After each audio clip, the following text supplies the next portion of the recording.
வணக்கம். காஞ்சி கிருஷ்ணன் பேசுகிறேன். எப்படின்ட்டு சும்மா வீட்டுக்குள்ளேருந்து பொடியனுக்கு அப்படியே டியூஷன் மாதிரி ஏதோ படிச்சுட்டு இருந்தான். சரி, நம்மளுக்கு சின்ன ஒரு ஷார்ட்ஸ் போடலாமே அப்படின்னு. அதில் ஒரு எம்டின்னு ஒரு வேர்டு வருதுல்ல. நம்ம தமிழ்னா உயிர் மெய்யெழுத்து, உயிரெழுத்து, மெய்யெழுத்துன்னு நிறைய லெட்டர்ஸ் இருக்கும். ஆனால் இங்கிலீஷில் மட்டும் ஒன்லி ஃபார் 26 26 எழுத்து தான் இருக்குது. சரிங்களா? இதை வச்சு தான் இங்கிலீஷே நடத்துகிறாங்க. அதனால தான் இந்த டைட்டிலே இருக்குது, ஒய் இங்கிலீஷ் இஸ் கன்ஃபியூசிங். ஏன் இந்த இங்கிலீஷ் 26 வச்சு குழப்பமான சில சென்டென்ஸ்லாம் வரும். நம்ம ஒரு மெசேஜுக்கு டைப் பண்ணக்கூட கேர்ஃபுல்லாக பண்ணணும். டெல்லுன்னு ஆச்சுன்னா அது வேறு மாதிரி மீனிங் போயிடும். நம்ம ஒரு வாட்டி மெசேஜ் டைப் பண்ணி அது கரெக்டாக பார்த்தா நம்ம மெசேஜ் பாஸ் பண்ணணும். அப்போ தான் கரெக்ட் இதுவாக போகும். இல்லாட்டி அது ராங்காக போயிடும். நிறைய இது நான் பார்த்துருக்கேன். அதனால் மெசேஜ் டைப் பண்ணி ஒரு வாட்டி செக் பண்ணிட்டு அனுப்பிச்சா நல்லது. இதில் கூட போங்க, ஒரு சின்ன இது பார்க்கலாம். இது வந்து என்ன சென்டென்ஸ், எம்டி, கரெக்டுங்களா? இப்போது இதில் முதல்ல ஈயை மட்டும் எடுத்துட்டோம்னா இப்போ என்ன வருதுங்க, இதே தான் எம்டி தான் வரும். நெக்ஸ்ட் இதை எடுத்துட்டேன்னா மறுபடியும் எம்டி தான். சரிங்களா?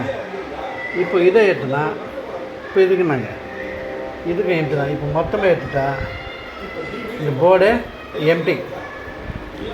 இது வந்து என்னடா அப்படின்னுங்க, சும்மா என் பேரனுக்கு டியூஷன் மாதிரி எடுத்தேன். அவன்கிட்ட சொன்னால் அவன் நம்மளுக்கு மேலே இருக்கான். இதெல்லாம் நான் எப்போ கற்றுட்டேன்றான். நம்மளுக்கு தான் இப்போ தான் தெரியும். அவன் வந்து கொஞ்சம் அட்வான்ஸ் மாடலில் போகிறாங்கல்ல, அதனால் அவங்க அது ஓகே பண்ணிட்டாங்க. அதுதாங்க, வேறு ஒன்றும் இல்லை. சும்மா வீட்டுக்குள்ளே வந்து போடலாங்க. வீட்டில் டிவி ப்ரோக்ராம் போயின்னு இருக்குது. நம்மளுக்கு தான் டிவி ஒத்து வராது. அதுதான் நம்ம ஒதுங்கி இந்த வேலையை பார்த்துட்டு ஓகே. ஜாலியாக தான் லைக் பண்ணுங்கள். பசங்க படிக்கும்போது, அதாவது படிக்கும்போது கூட நம்ம இருந்தோன்னா அதுங்களும் ஒரு இன்ட்ரெஸ்ட்டில் படிப்பாங்க. நம்ம பாட்டு ஹோம் ஒர்க் பண்ணுறான்னு சொல்லிட்டு நம்ம போயிடக்கூடாது. ஆனால் இப்போ இவங்க ஸ்கூல்லலாம் எப்படின்னா, சென்னையில் ஒரு தமிழ் படிக்க சொல்கிறாங்க, ஒரு 10 வார்த்தைங்க. அதை படிச்சுட்டு அவன் வீடியோ எடுத்து அவங்க மிஸ்ஸுக்கே அனுப்பணும். அது மாதிரி சிஸ்டம் இங்கே இருக்குங்க. அதை பார்த்து அவங்க கிளிக் பண்ணுறாங்க. படித்தான்றதுக்கு விட்னஸ் அதுதானா. எவ்வளோ ஆச்சுமா, நம்ம காலத்தில் அதெல்லாம் கிடையாது. படித்தேன்னா நம்பிடுவாங்க. இல்லை நம்ம ஸ்கூலில் போய் முழுகையிலே தெரிஞ்சுக்குவோம் படிக்கல படித்தான்னு. இப்போ அப்படி கிடையாதுங்க. படிச்சுட்டா அவன் வந்து வீடியோ போடுறான். அந்த வீடியோவில் அங்கே பதிவாகுது. அவங்க மிஸ் வந்து ஓகேன்னு சொல்கிறாங்க. அதனால் இவருக்கு படித்த மாதிரி ஒரு ப்ரூஃப் பண்ணுறாங்க. இதுதான் இந்த காலத்து படிப்பு. ஓகேங்களா?